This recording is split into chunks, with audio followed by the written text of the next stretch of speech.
What's up, everyone? Welcome to the MadMen pod, where we dive headfirst into the wild world of marketing campaigns, business strategies, and up-and-coming brands.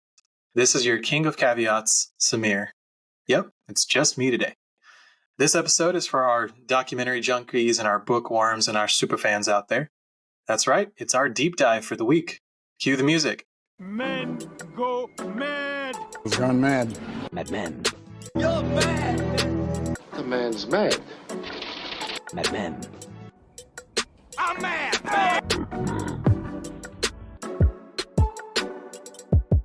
Last week, we celebrated hip-hop's 50th anniversary, and I'd like to take a deep dive on how hip-hop music, style, and influence has transformed culture and marketing. You know, over the last 5 decades, we have seen advertising with hip-hop evolve from a small movement to becoming a part of culture that can actually make or break brands. It takes me back to the late 90s with General Motors. You know, when the Escalade first came out, GM didn't want to position SUVs to the Black community. But then we saw hip-hop artists start discovering the Escalade organically. And 3 years later, we saw the next generation Escalade show up in music videos and lyrics from rappers like Lil Kim, Nelly, Kanye, Outkast, Ludacris, Jay-Z, and 50 Cent. The exposure from these artists made Escalade jump 84% in sales in 2002. Beyond generating sales, hip-hop can put a brand on the culture map. I remember when Run DMC wrote the song My Adidas, and it propelled Adidas from a sportwear brand to an iconic streetwear brand. Pusha T created a song that eventually became the iconic McDonald's jingle, I'm Lovin' It.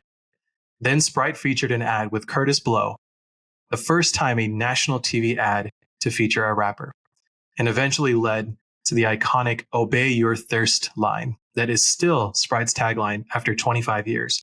And hip-hop music is still a big platform for Sprite. Adidas and Sprite paved the way for many iconic hip-hop collaborations like Gap and LL Cool J, Reebok, Allen Iverson and Jadakiss, then Boost Mobile and Kanye, Ludacris and The Game. Then Chrysler's famous 2011 Super Bowl spot, Born of Fire, featuring Eminem. Now we are seeing Doja Cat and Jack Harlow in commercials and social campaigns for Taco Bell and Doritos. And it's even gone beyond just hip-hop artists as spokespeople for these brands, now creating products with these artists, like McDonald's Travis Scott meal. It took a while for brands to start being comfortable with hip-hop culture because advertisers didn't understand the stories. Brands only wanted to be associated with pie in the sky type of stories, no problems, no issues, no nothing. When hip-hop launched, artists were telling stories of their communities, of their surroundings, and it made marketers a little uneasy at first.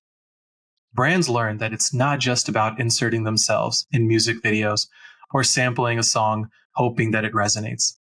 Brands have to be motivated to get to the core truth of hip-hop and not try to eat off the part that's just the famous part. They had to understand what makes the art form go.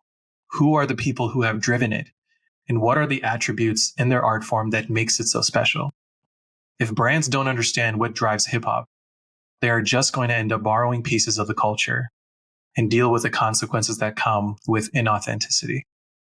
So let's take a moment to appreciate what hip-hop has done for culture.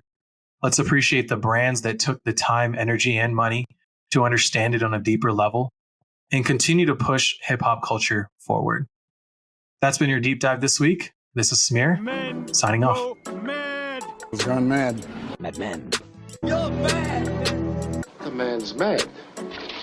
MadMen. I'm mad.